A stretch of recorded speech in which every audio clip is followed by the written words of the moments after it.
we're going to begin, and welcome to the regular third Friday WILPF San Jose WILPF meeting. But my question for Joan, and please welcome Joan with a big applause. Joan, first of all, thank you for agreeing to do this. I know it's a stretch to tell your story, but hey, you have a wonderful story of activism. And our purpose here tonight is to really record some of the key people in our WILPF group and their activist story, both to inspire others and to record what you have done. So I invite you all into this storytelling session with Joan. Joan, we're going to start with your roots and then just kind of go through your different parts of your activism. So will you tell us a little bit about your roots, like where you were born, what it was like as a kid, but you got to keep it short because your activism really explodes later in your life. What are your roots? Right. Well, I'm just going to say that I was born in Rochester, New York, and we moved to Geneva, New York, which was my mother's hometown at the northern end of Lake Seneca, one of the Finger Lakes. And then my three sisters were born after that. Ellen is with us tonight. And Wendy, the youngest, was born about a month before we moved to Missouri. Now, when I was in first grade, I had a chance to, I think about this every once in a while.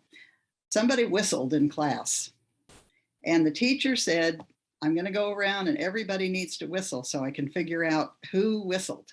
Well, I didn't know how to whistle, but later I thought, what if I had known how to whistle and I lied? Oh my. So that's my story, and I'm sticking to it. We moved from Geneva, New York in 1949 to Columbia, Missouri. And I don't know whether you want to ask me any other question right now or whether I should just proceed. Well, so tell me about the experience of living in Columbia and your mother's activism. What activism did you see around you? Right. Yes. Well, I was going into, I believe, second grade when we moved there. Our mother tabled at the landfill, or maybe you could call it the garbage dump, for the city, and that was for the League of Women Voters. She was passing out information about a better kind of situation there at the dump. And she also, our mother was a good example for the rest of us in that even though Columbia, Missouri was very segregated, it's not in the far South, it's not even in the boot heel of Missouri, but it was definitely segregated. And Mother had friendships with several Black women and their families. And so that was a very good example for us. Plus, she encouraged us and got us to go to the Campfire Girls Camp, which was integrated, even though the schools were not integrated. So that was another excellent experience that I had early on. And then by the time I was, I don't know, maybe a junior in high school, a few Black kids were also coming into the white school. More later about that. Oh, all right. So then you were in Columbia. You graduated high school. Yes, 1960. And then what? Well, then I went to the University of Missouri, and it was there in our hometown. And that was the original campus. There's now one in St. Louis and one in Kansas City, in case anybody knows that. And I was not quite sure what I was studying. It turned out later I studied something else.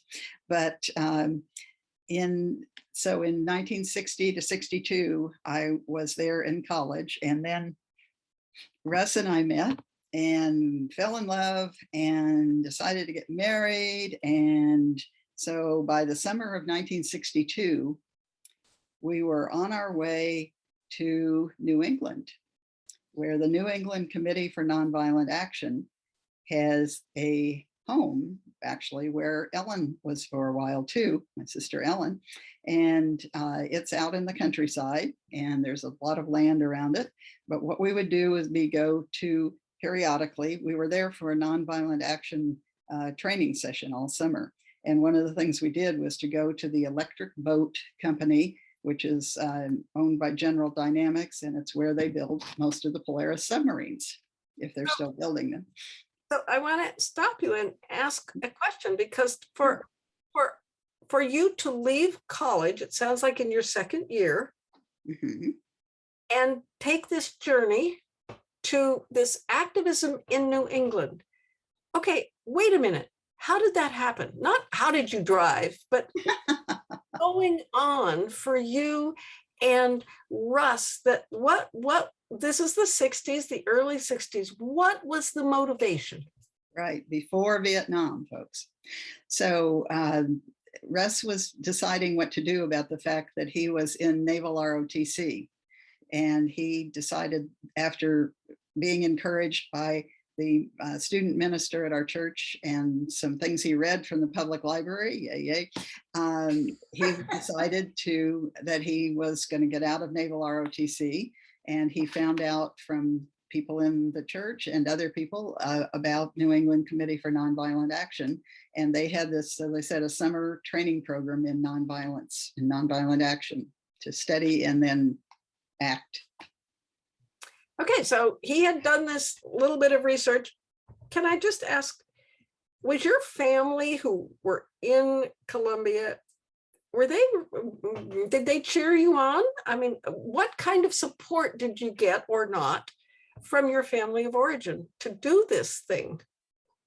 Well, this is interesting because we didn't plan for me to prepare to tell you all of this. So I have not refreshed myself on that basis. And if Russ wants to speak up, that'd be great. But they did not throw up big barriers or try to chain us to the house or anything like that. I think my mother was a little more supportive perhaps than our father, but I'm not sure. He didn't say a lot of things a lot of times, but so yeah. And we were married before it was time to leave, and even before we decided to go to Connecticut, I think. But we weren't necessarily going to stay. Right, that's true.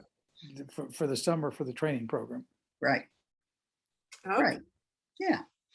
Okay, so there, basically you had at least no barriers from your family, and you took off for this nonviolent training area. What was it like to live there? Tell us what that was like. Well, there's a farmhouse, an old farmhouse, and there at least used to be an old barn. And then there were chicken coops that were basically small, long buildings that had been made into apartments, or not apartments, bedrooms, really. And we did all the cooking in the house. And I actually, over a period of time, became the person who coordinated the food. And we, of course, had several vegetarians, and we had other people who, I don't know whether we all changed our diet or not. Maybe we did. That would be good. So I actually, when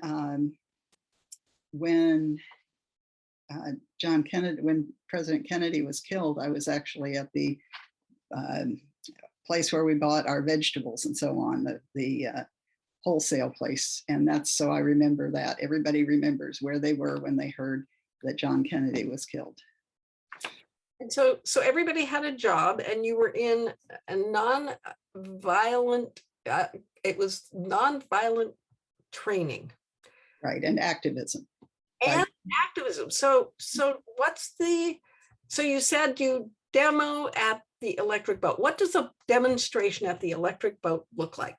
Well, at that time, we were lined up on the sidewalk out in front, and Russ remembers that some guy came running down the street and knocked me down while I was visibly pregnant, for example. Ouch. So you were holding signs? Yes. And blocking driveways? Yeah, and some people would go out to where the Polaris submarines were out in the water sometimes, and put a rowboat in front of them or that kind of thing. And so it was you and who else? Oh, there were about, I don't know, 8 or 10 of us, something like that, probably at the most. Okay. Okay. And did you get arrested? No, I didn't do civil disobedience. I don't remember whether maybe one or more people got arrested while we were there, but I don't remember that specifically. I don't think so. Okay. Okay.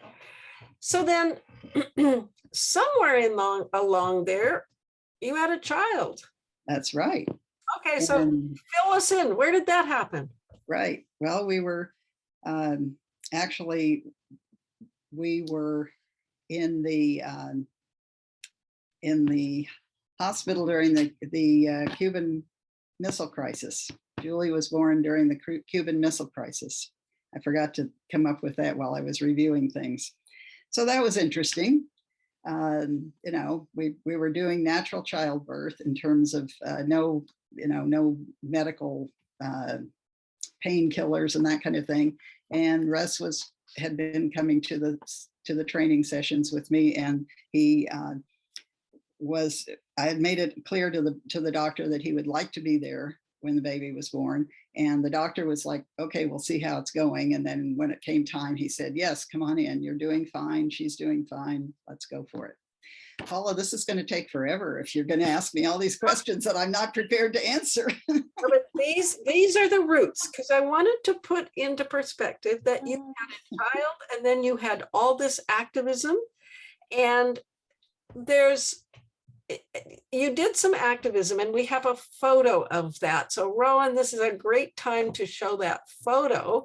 And Joan, tell us about this photo and what was happening. Okay, this is a photo from our place there in Connecticut.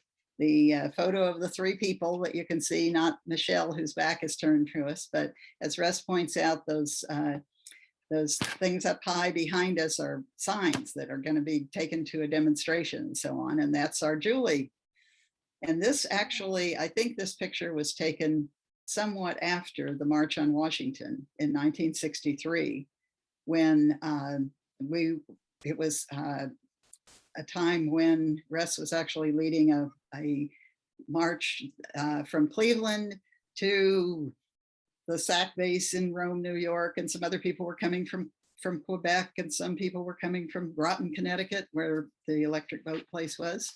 And so it was the Groton to Guantanamo and the Quebec to Guantanamo march, and Russ was doing work to line up places for people to stay and that kind of thing.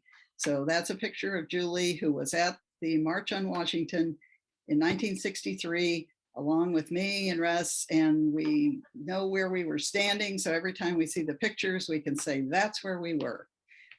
Wow. We heard the piece, I Have a Dream speech, but of course, you know, with all the huge number of people who were there and everything, it's only sunk in over the years as you hear it over and over.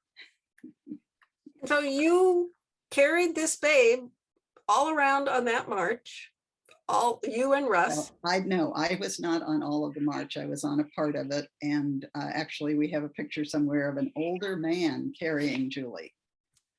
So I didn't carry her all the time. And we were in the car that was driving along and doing backup work sometimes too. I can't claim to have walked all the time.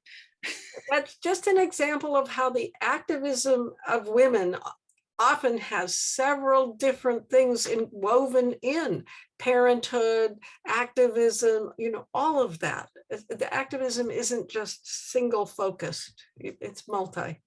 Yes. So do you want to go, you've talked about the March on Washington, and there was in that same photo, there was a book. So yes.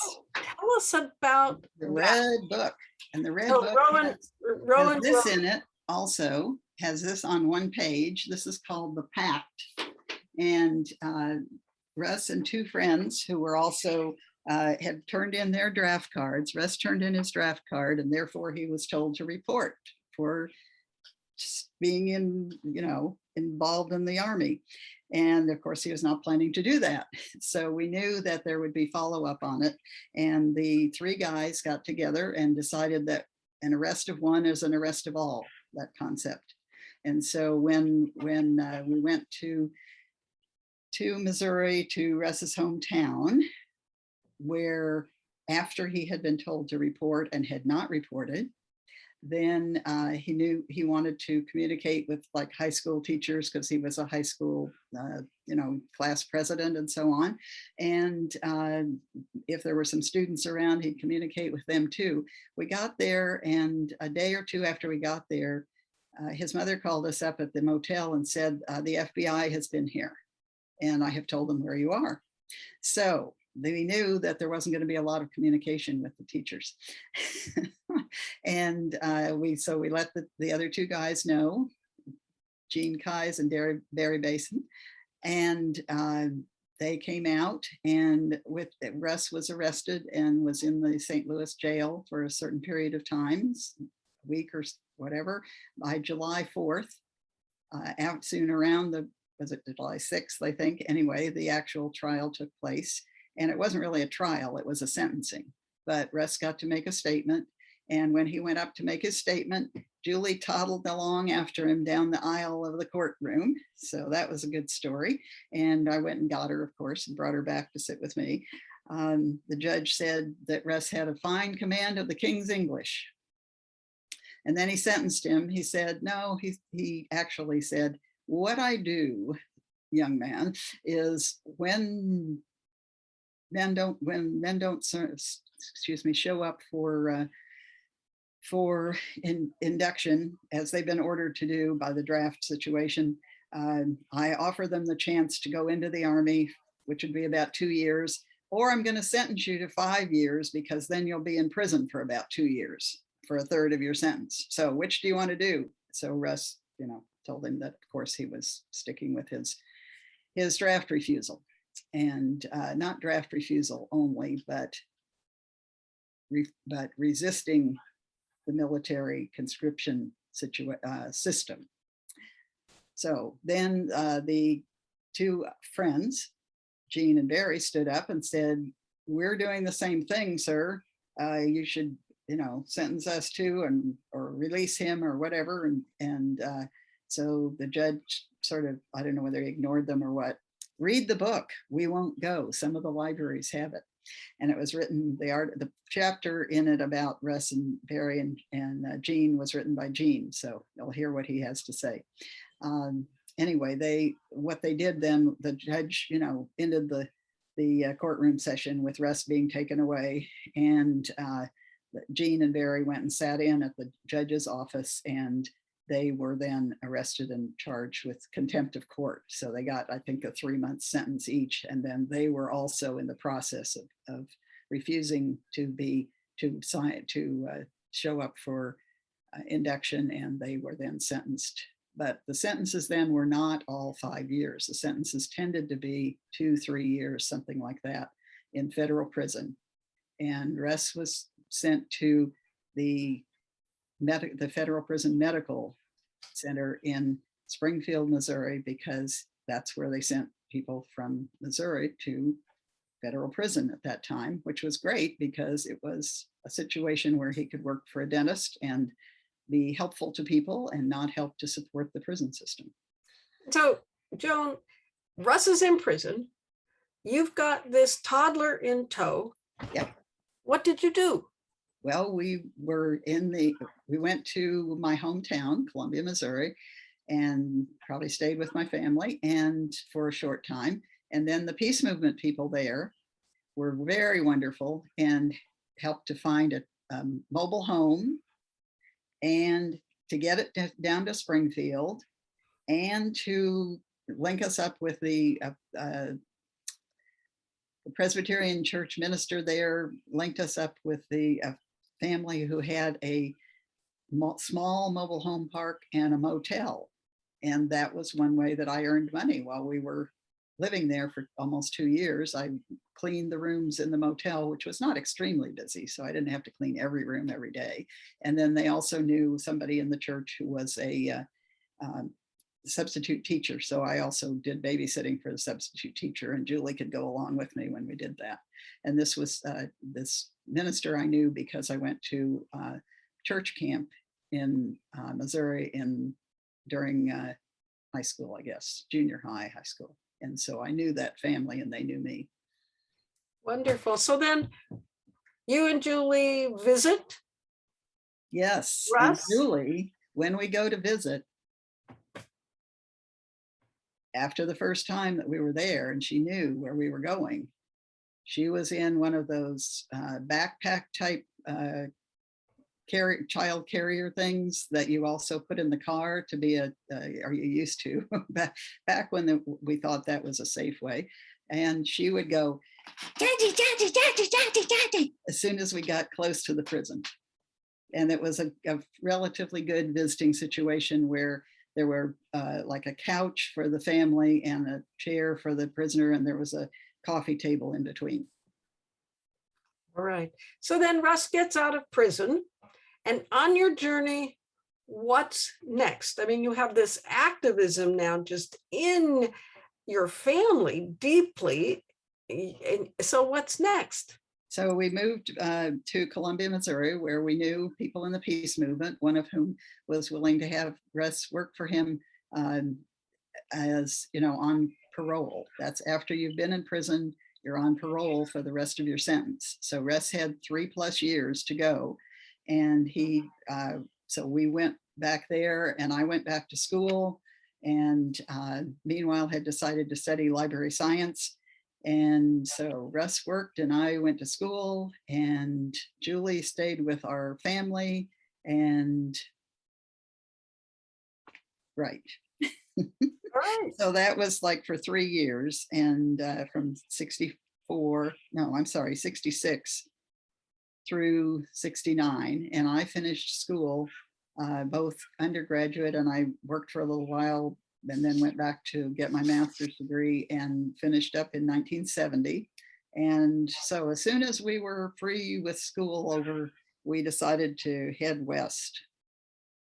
Russ had never been west of Topeka, Kansas. So it was a big open exploration for him, whereas my family, every summer during our father's school university teaching month off in August, we would go on trips, and a couple of those were out west.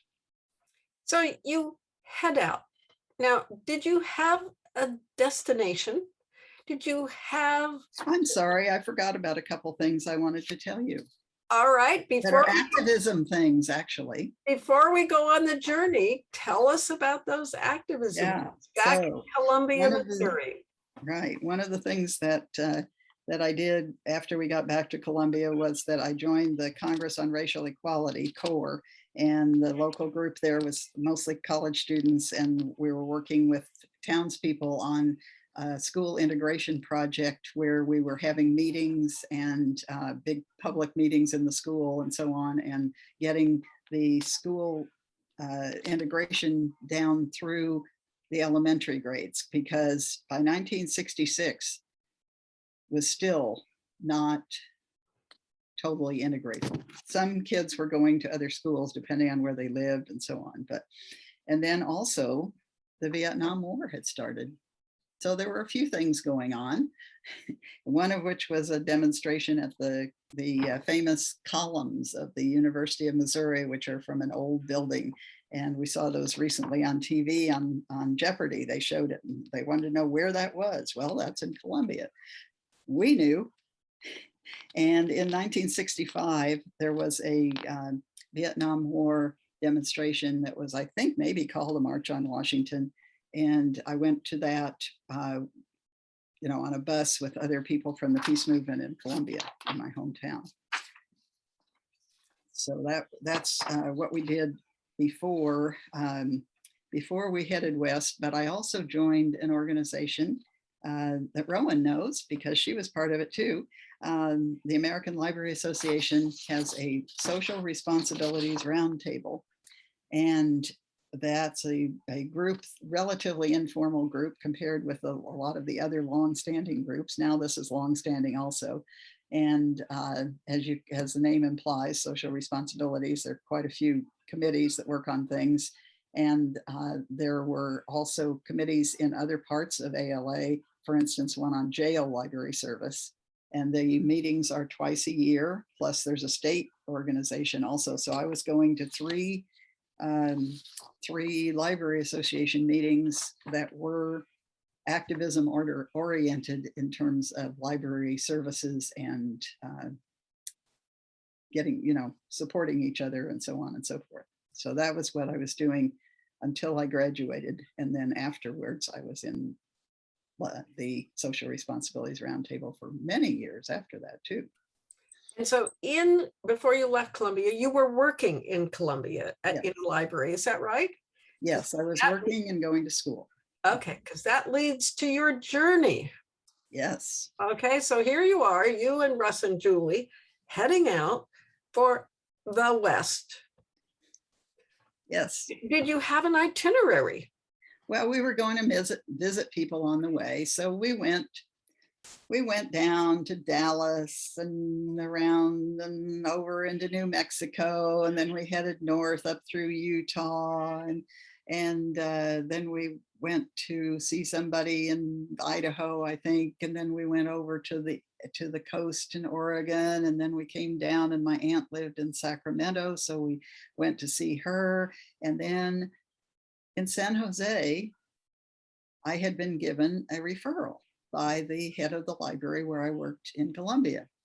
One of his library school classmates and friends was Homer Fletcher, who was the director for San Jose Library. So I had an intro to go and find out whether there were any jobs available and what advice he had about getting, finding work in San Jose if we wanted to be here and so on. We had stayed for, let's see, November, December, at least through, and I probably went to see him sometime during that time, but we stayed up in Berkeley on the dining room floor. We slept on the dining room floor of some friends from the East Coast Peace Movement.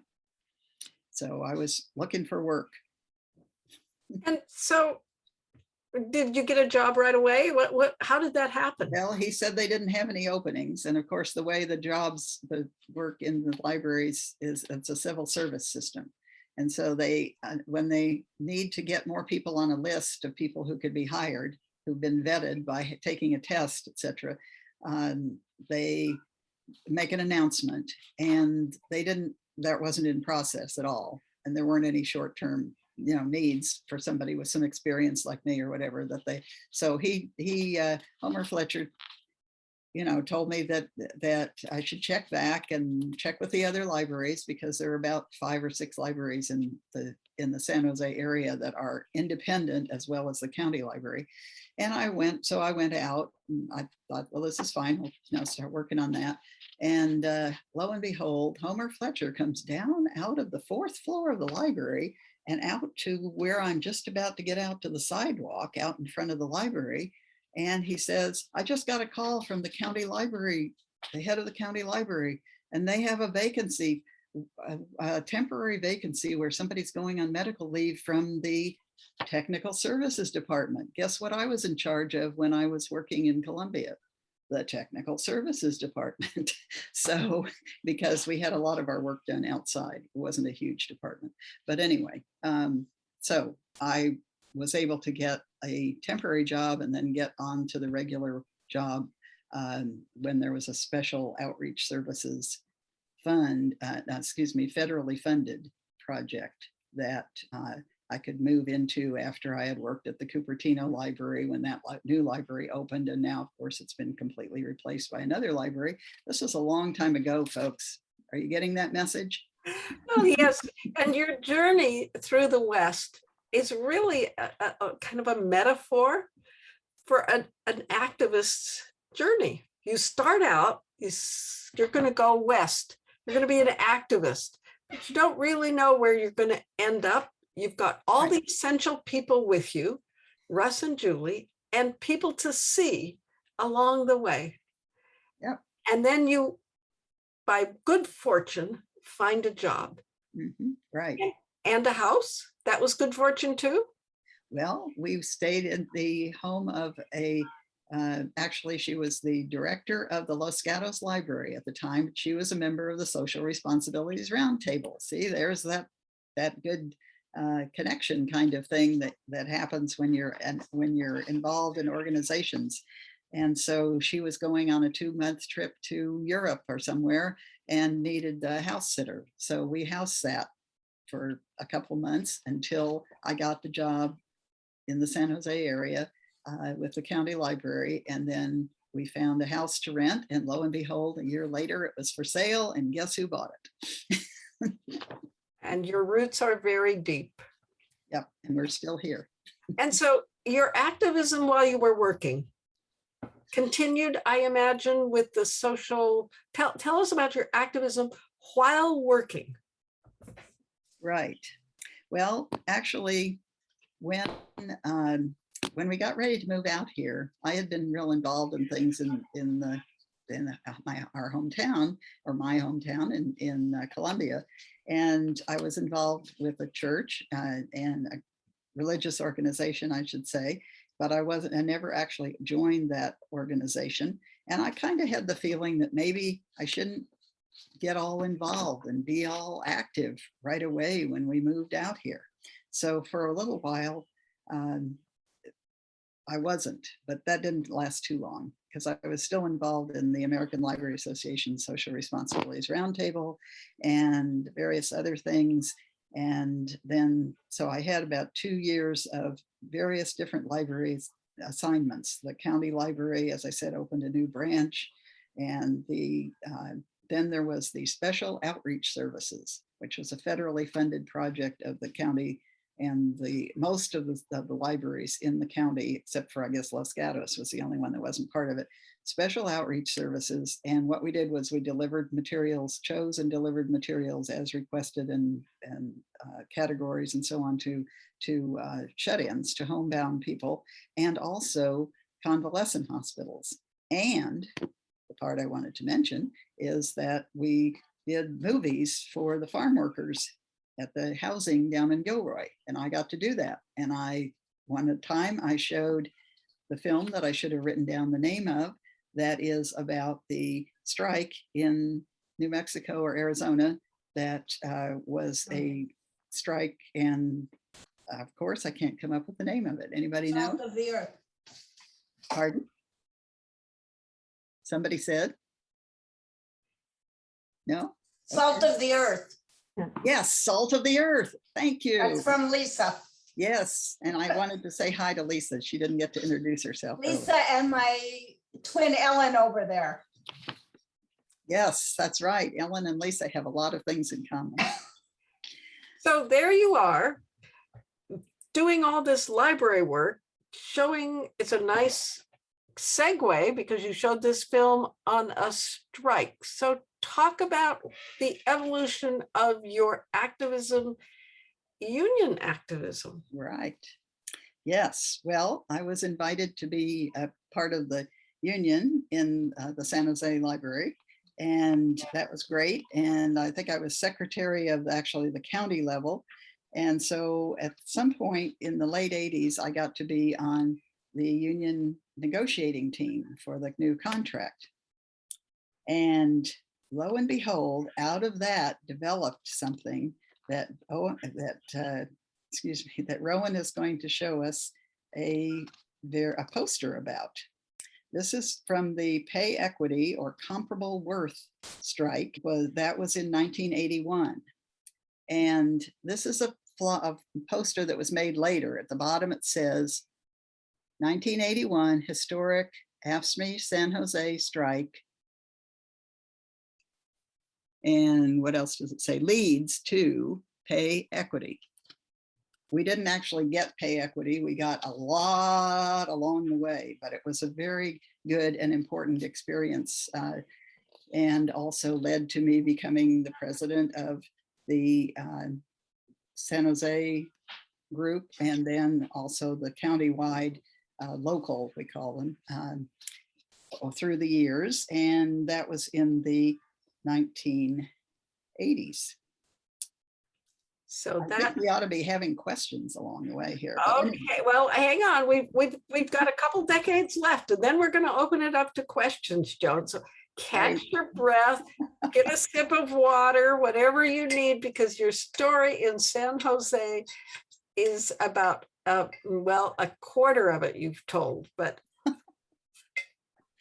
Okay. so now you've got this union organizing, and that was in the 80s and through 89.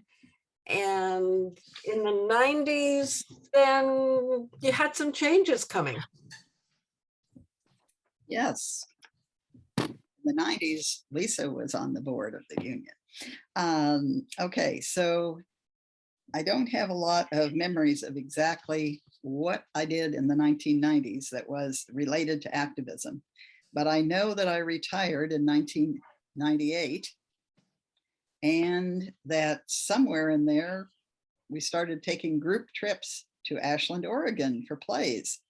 And Paula said that was a way to restore myself, which is a good way to put it. I get very excited and happy about being able to help people get to Ashland, because there are all these wonderful plays, Shakespeare and otherwise, Oregon Shakespeare Festival, and new plays, and wonderful place to go and see a lot of plays in less than a week. And so, yeah, so that does show how much need of restorative time. I mean, you'd had this up until 1998. So what's that? About 40 years of activism, 30 years of activism at that point. And boy, oh boy, we need to take lessons from you to stop and restore. If we don't rest up, we can't do it, because you're about to ramp up to a whole bunch more.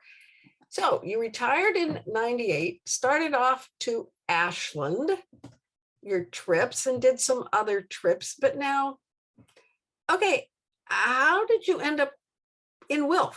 Ah, yes. Well, a friend from the library told me about it sometime around the time I was retiring, and she said, I thought I would really like WILPF.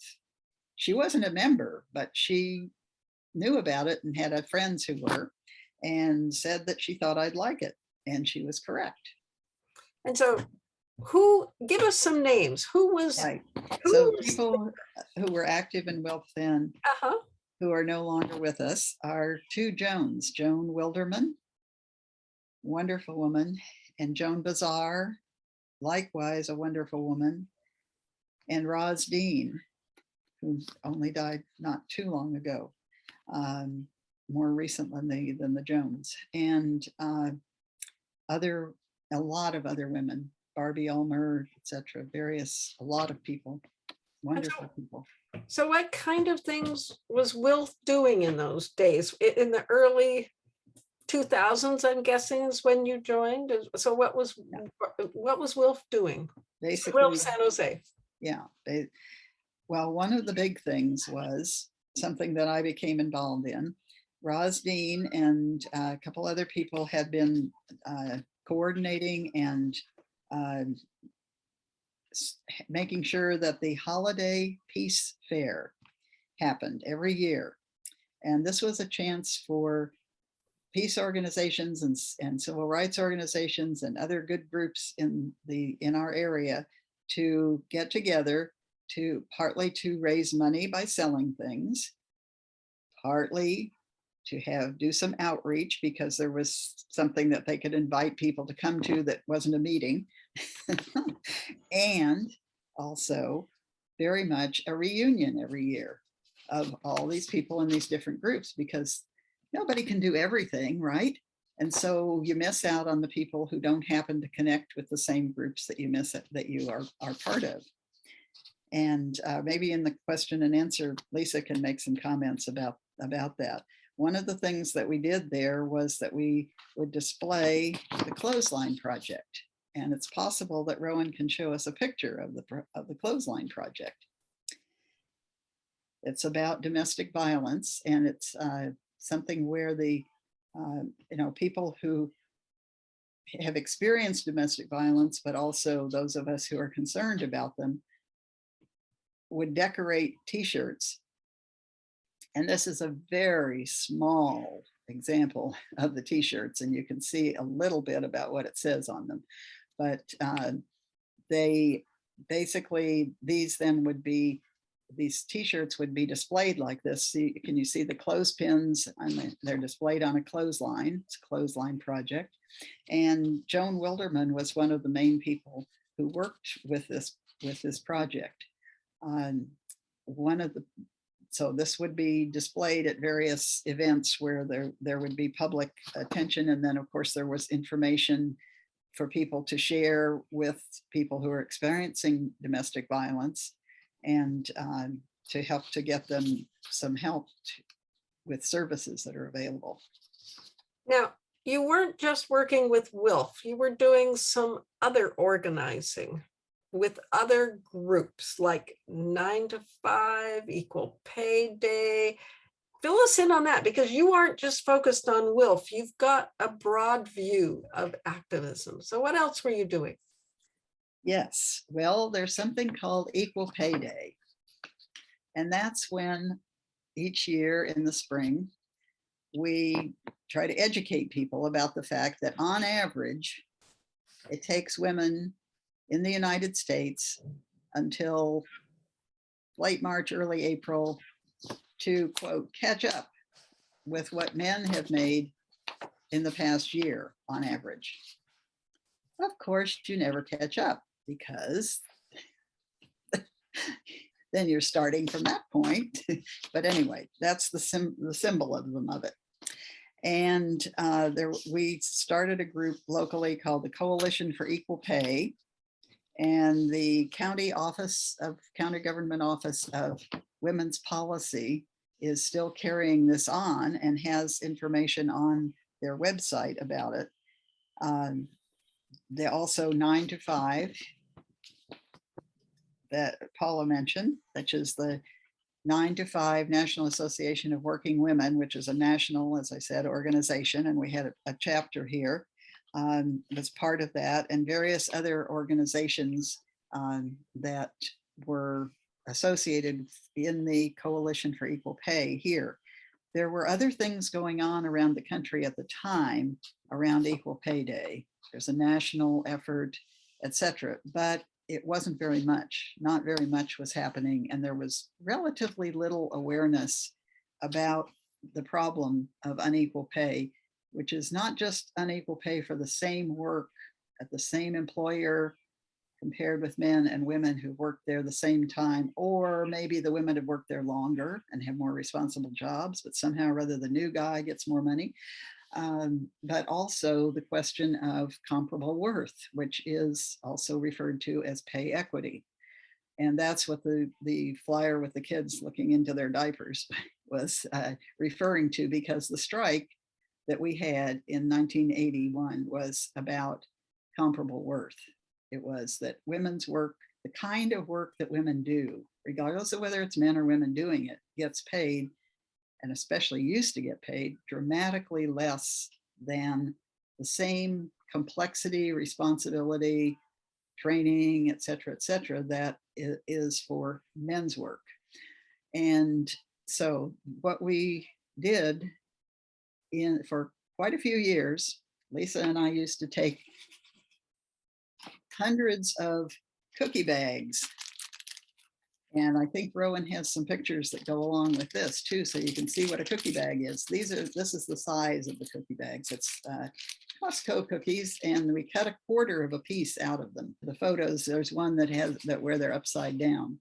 And we had this Coalition for Equal Pay, and we did information folders we gave to teachers, and we gave teachers the cookie bags. And you see the one with the piece cut out of it. Where's the rest of the cookie? And then a very short, but effective, I think, information about why it's missing a piece of the cookie. And as I said, the information folders, we changed those every year. We updated what's the wage gap now, and that kind of thing. So was there improvement? Did the wage, you know, Well, there was improvement in the city of San Jose before we were doing our cookie bag project because of our union negotiations and strike that we gained significantly in 1-2 year process, I think, of a couple raises and then another batch of things the next time there was a union contract and so on. But I don't think we ever got to be equal. And then there were all the other things that the unions had to deal with. The county library, the county union, which is an SEIU union, also had a project about the same time, and they made some progress. But this was, after all, the feminist capital of the world. We had both city council and I believe county government also, board of supervisors, had women on those boards, and they were good, strong women and some good, strong men too. Didn't San Jose have a female Yes, the mayor. Susan Yes. Hammer? And so, yeah. Right, and before her, another female mayor. Oh, Janet right? Gray Hayes. Yes, precisely. I gotta remember our heroes. Gotta That's remember right. our heroes. Our sheroes. Yes, thank you for that. There were women, there were men who were good too. Yes.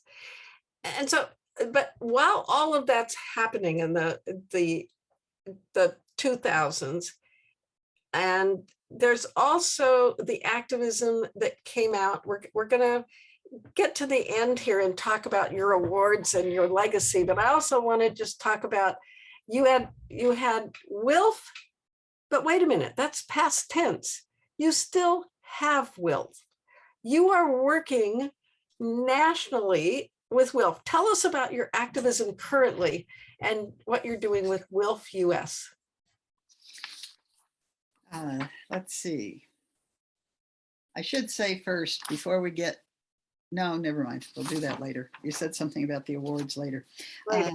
Okay, so in WILPF, there are the branches, which are the local groups. There are people who are not living close enough to a branch to be part of it, and they've now joined together and have an at-large members branch called the Jane Addams branch. Every meeting they talk about Jane Addams, some different information aspect or whatever, including the fact that she was where the NAACP was founded in 1909, which was even before WILPF. She was part of that group.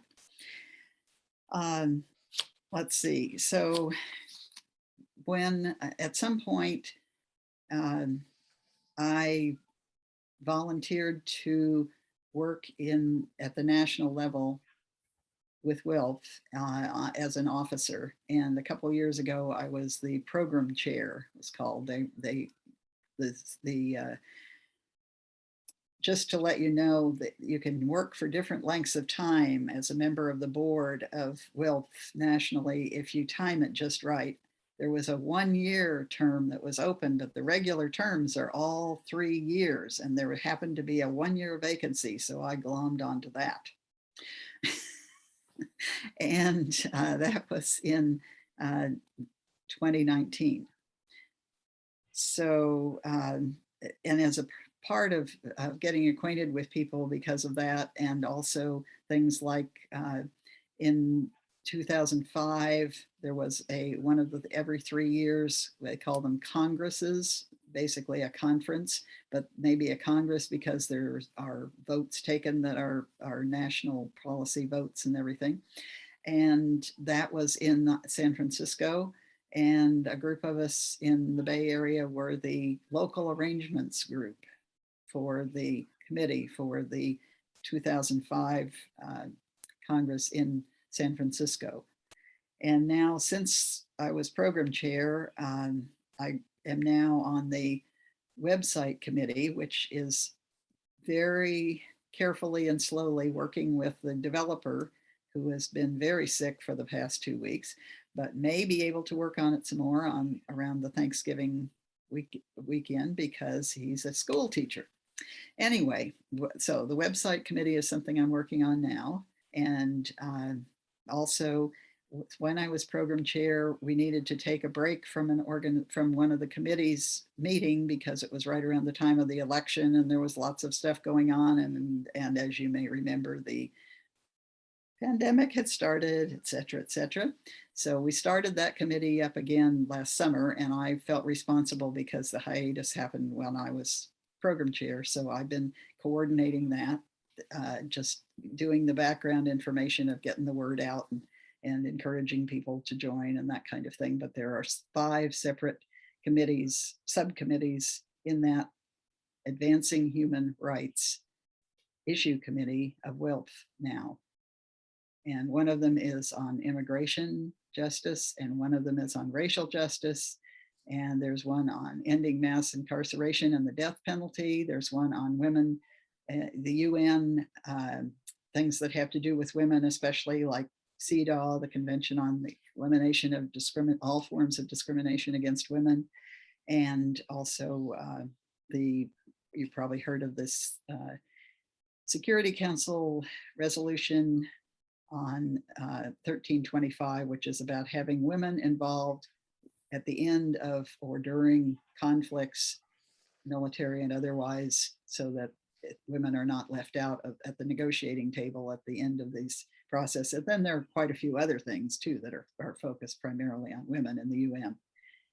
So any of you who want to join the Advancing Human Rights Committee and its subcommittees, please get in touch with me and let me know, and I will link you up with these wonderful subcommittees that are getting going now. So if you put your information in the chat, we'll be sure and get it to Joan. That's important. Yes, So put it in the chat if you'd like to be part of that. great. Okay, now everybody just take a breath, because this has been 40 minutes or so of one activist's origin story and journey. We're not quite done, because along this journey have come some awards and then the legacy that Joan is leaving. So Joan, okay, you don't like to toot your own horn. I understand that. So let us toot it for you. So wait a minute, here's oh,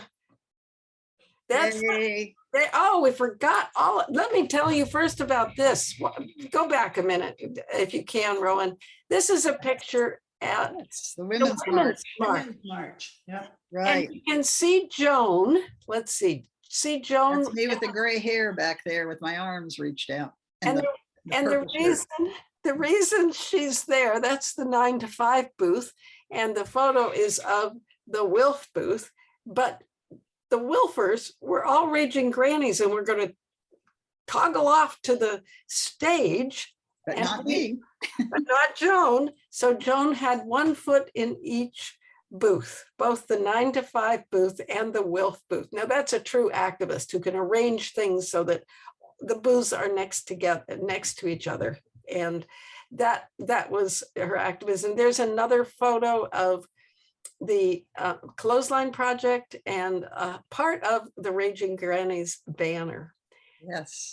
That was part. Now we'll get to the awards. Okay, now take a breath. Everyone take a breath. These are the awards. Okay, Joan, tell us about these and the other one that you have, the commendation, please. Okay, so the shorter one is from 2005, and it has my name on it, but believe me, it's for the organization of the Coalition for Equal Pay.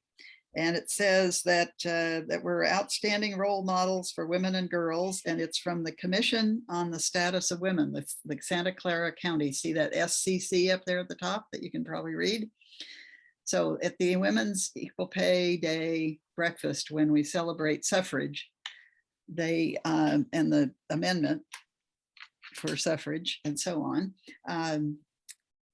they give awards, and this was one of the awards that they gave in 2005. I think there were about 3 or 4 of us up on the stage who were receiving awards for organizations and or the work we do with them and that kind of thing.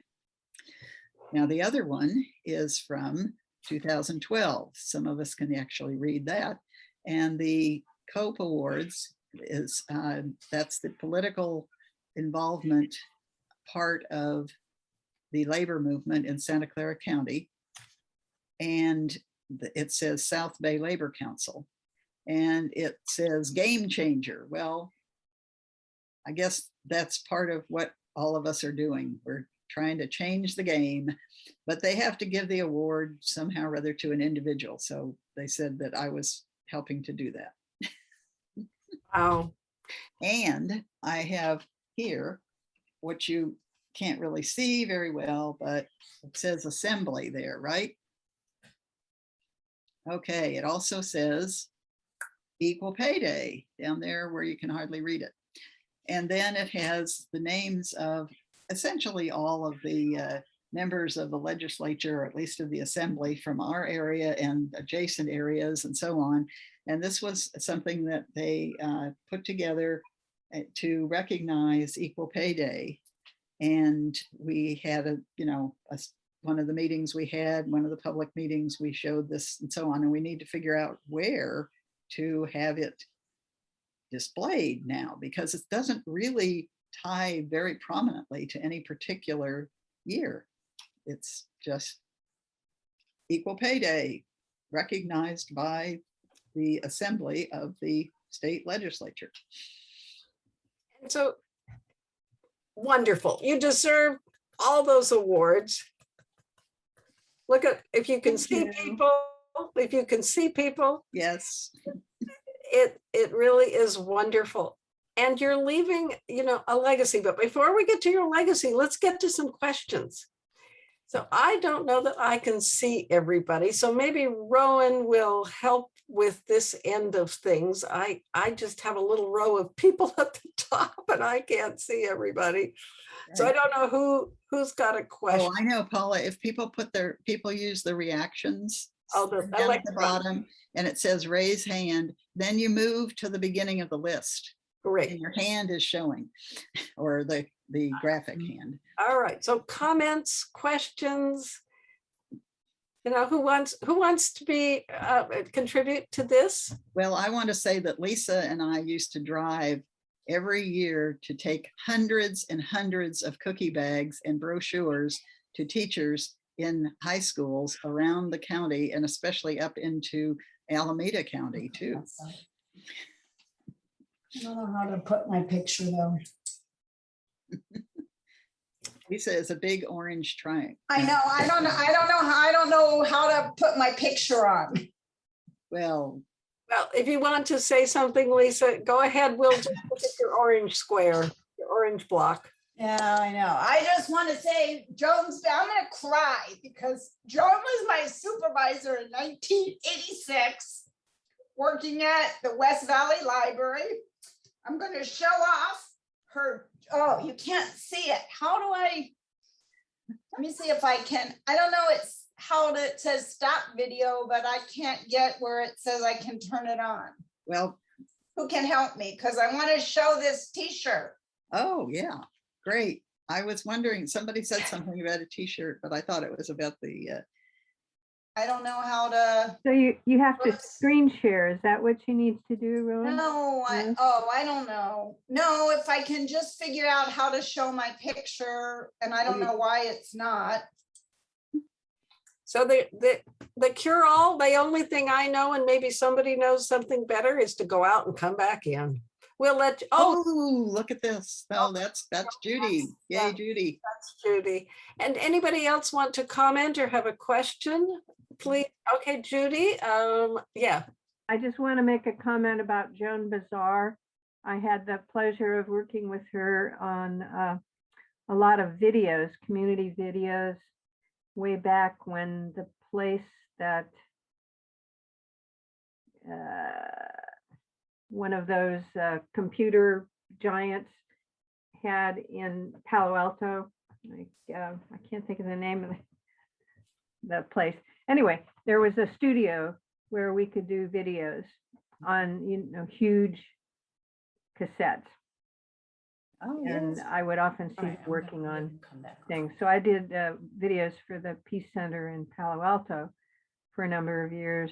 And as a trainer, I worked for a company that made computer projects for blind and low vision people. But anyway, knowing Joan was just really a joy. And she did a lot of video work.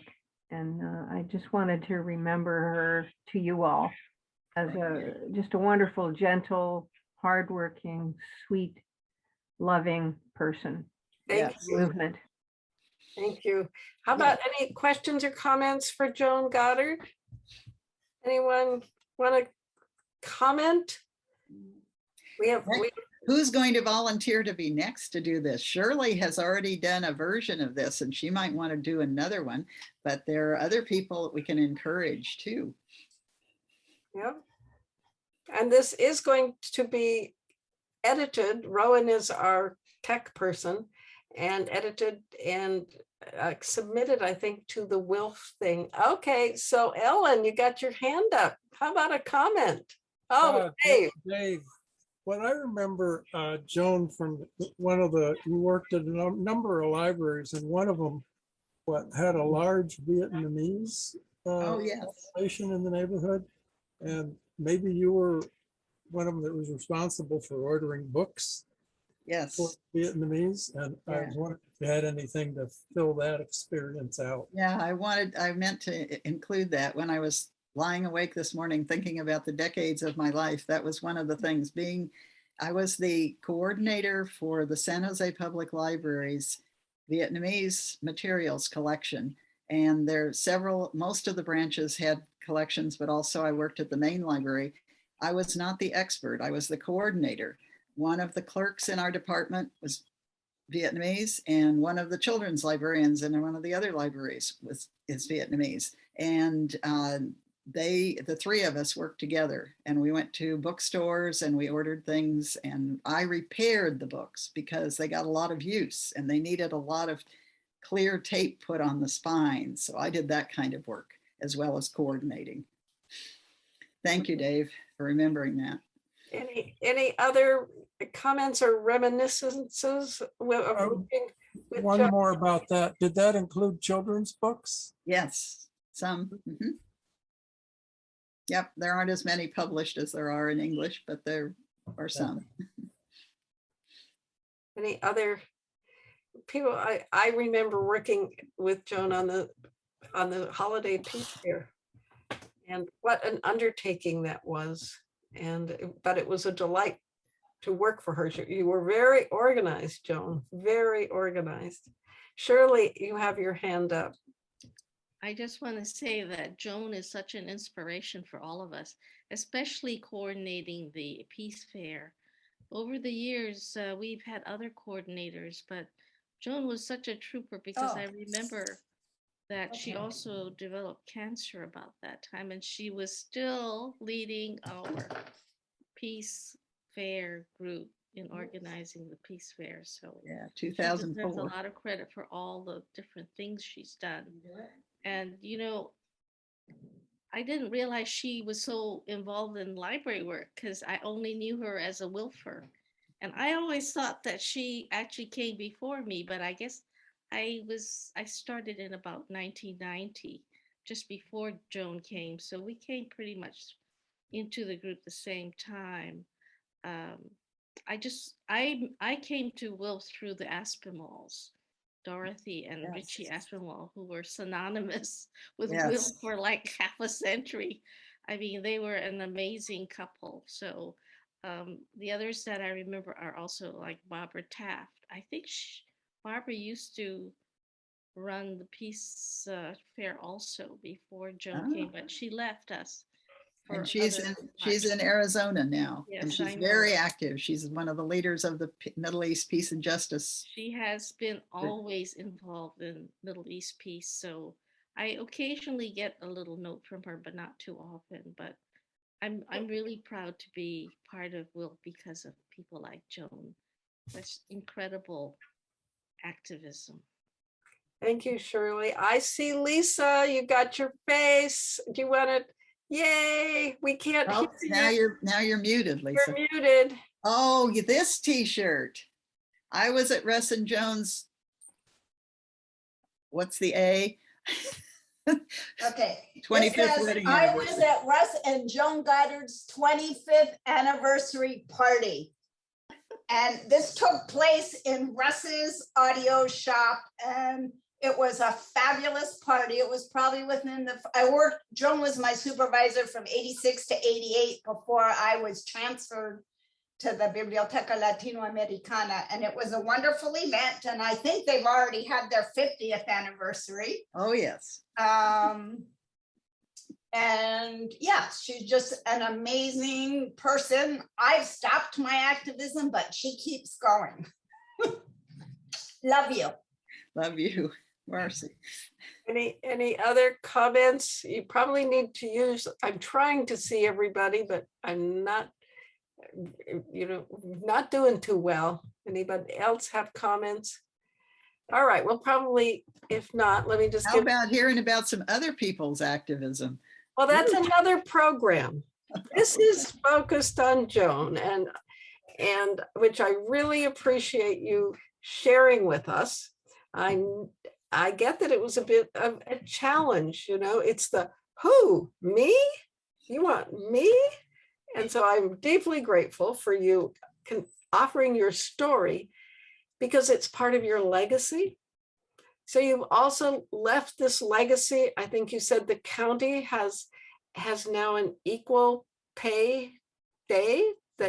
Didn't that come out of this? The Office of Women's Policy in the county is one of the leaders of the Equal Pay Coalition now, and it's not an informal coalition, but it includes, as I said, the EEOC and the Women's Bureau and some AAUW and so on. And we have meetings, and they have a website for the Office of Women's Policy, which has a page that is about the Equal Pay Day materials and how you can order them, and not order them for payment, but get them, and so on. So we've stopped contacting teachers and urging them to do this, but maybe somebody will start doing that again if we don't keep making more progress. Thank you. So that's part of your legacy. There it is in a organization within the government. Good. Right. And WILPF San Jose. I mean, you have been, well, in my time since 2005, I think, you have been the core person. Here we go. We're going forward. We're going forward. And so you are now, the core group. The group are a group, but there's a center to that apple. Just because I send the emails out doesn't mean I'm the center. Okay. We're all part of the same apple, but I'm just using that metaphor, Joan. You can believe it or not. And so I just want to express deep appreciation for you sharing your story and for being you. I am so inspired by your journey and delighted that you are here in San Jose. So before we move to announcements and grannies, just give Joan a big applause for everything. This was just wonderful, Joan. Thank you. Thank you for your part and Rowan's part. Yeah, we're delighted that you shared your story.